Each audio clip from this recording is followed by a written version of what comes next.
Thomas. I have a small intervention, please. Firstly, big thanks for your explanation and your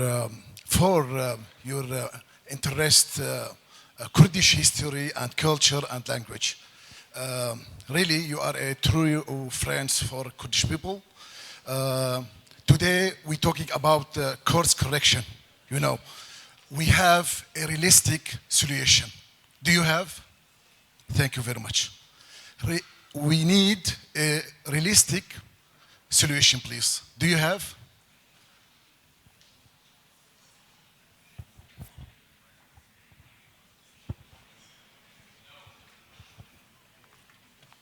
No, I don't have a realistic solution, not for the next months or years. I think the Kurdish question can be only solved within the democratization of the whole region and within a solution that overcomes the imported idea of the nation state to the Middle East.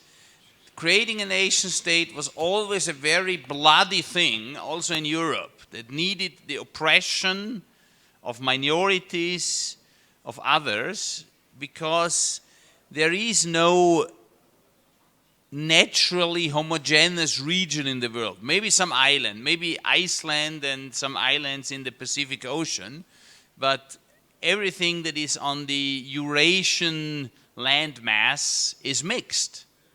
So, I mean, we had just a few hints.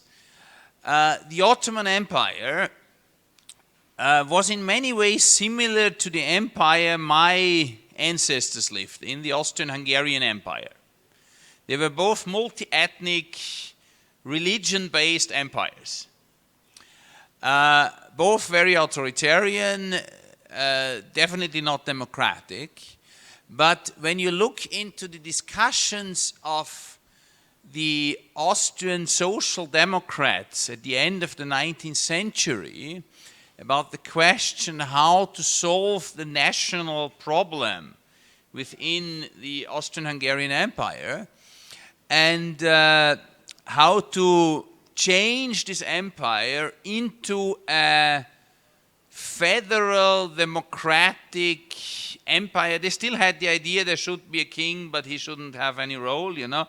But to make a democratic, multi-ethnic, Central European state from a left-wing perspective. I think there would be maybe some ideas that would be interesting for the Middle East as well. Some of these ideas reappeared in Yugoslavia after World War II because Tito was from the Austrian Social Democratic Party at the end of the day, his roots.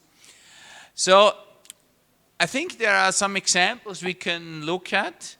We have also some examples in Europe where autonomous regions really work, you know, today, like Südtirol, South Tyrol in Italy, or, I mean, there are federal states like Germany or Switzerland where people, in Germany not so much, there are just small minorities, but in Switzerland where people with 4 different languages live together.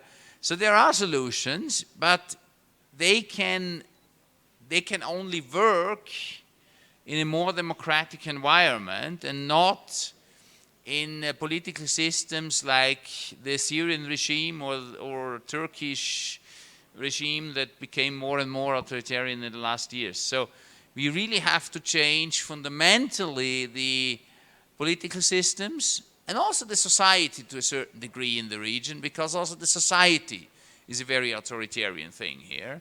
So we have to work on that. So there's no fast political solution, but there's hope.